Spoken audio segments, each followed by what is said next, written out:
All right. Now hold on a second. I know what you're thinking. Let me explain.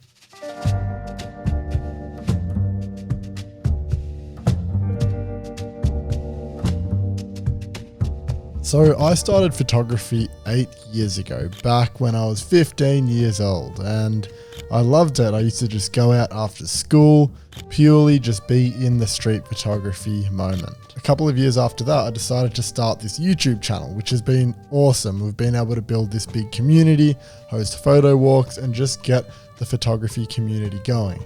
But after starting a YouTube channel, I started spending all my time making YouTube videos, figuring out how I was going to grow my social media. And especially after I quit my job to do this all full time, it sort of led to me spending about 80% of my time focusing on marketing myself and making YouTube videos and everything that has to do with that.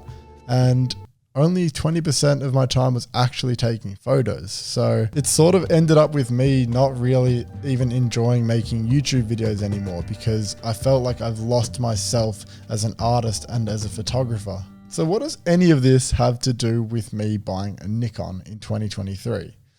Well, I decided that I needed to go all the way back to my photography roots, and it doesn't get much pure photography than film photography. So the Nikon that I've bought is this Nikon F3 right here. And there is a funny reason as to why I bought it. When I was in Toronto a couple of months ago, I met this photographer named Angel, and he shoots primarily on film.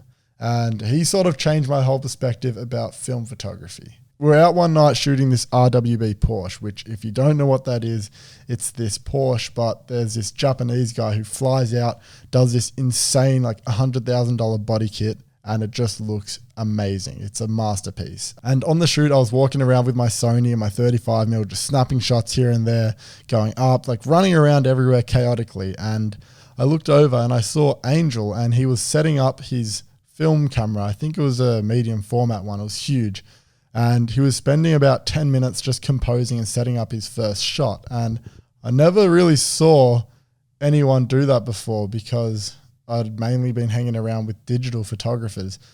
But seeing someone spend so much time composing one frame was something that sparked something inside of me. It was a much slower paced, more thought out and more relaxed style of photography that I just simply had not seen before. And with my head all over the place trying to grow my social media, because it's my job, trying to do reels, Instagram, TikTok, post your photos, make a YouTube video, and then live my actual life beyond all of that whilst traveling all around the world, it was nice to see someone so slow paced and relaxed, but also who was still getting amazing photos and enjoying what he was doing. So that is a big reason as to why I bought a film camera. So thank you, Angel, if you're watching. You're a legend. So far, I've only done one photo shoot with this camera, and I was shooting on Ilford black and white HP5 film with an ISO of 400. And it was so nice to just go out and do street photography and just have to think about every single frame. So if I saw someone, I was like, that's a great street photo right there.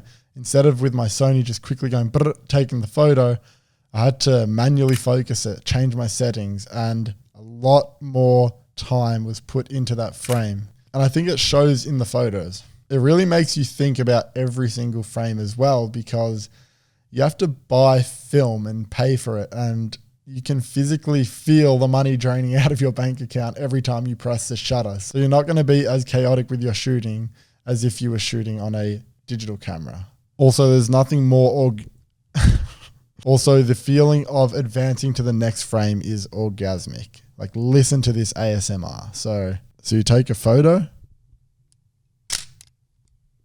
and then you advance to the next frame, and doing this is just, it's so fucking good. Yeah.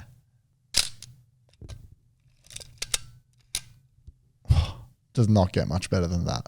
So now that I've got this film camera, what are my plans for the future? So with YouTube, like I was saying, I think I want to focus more on, I'm still going to be doing YouTube, by the way. This isn't me saying that I'm going to quit YouTube or anything like that. I simply just want to change up the way that I'm doing it. So moving forward, I want to do more photo shoots where I'm actually just there taking photos and I'm not worried about trying to vlog the experience like as I'm doing it. So I'll be doing more photo shoots, getting more into film photography, and then doing videos where I'm here chilling and talking to you guys, but not necessarily, doing the actual process of the photos. So I'm going to be trying different film stocks as well. So I'm going to be shooting next week on CineStill 800T, which is a film stock that just looks insane. So I'm super excited to check that out. My goal for this year, 2023, is to just be more of a photographer and get in touch with my roots and where I started, why I started this journey, and just focus on being more of an artist as opposed to an influencer, YouTuber personality. At the end of the day, the reason I started this YouTube channel is because I wanted to inspire you to go out and take photos, because it is such an awesome feeling doing that and getting bangers and coming home and editing it. And it's just such a fun way to live life. So I guess you could say I'm getting into film photography this year because I want to slow down, get away from the chaoticness of social media and get in touch with my photography roots and just explore this new style of photography, this slower paced, more relaxed and tangible style of photography. I'm excited. I'm keen to see where it goes, keen to actually take more photos, get them developed. I've got a film scanner, all new things, which is exciting. It's good to shake things up as an artist to keep you inspired and to keep that ball moving. That is all for today's video. As always, don't think, just do.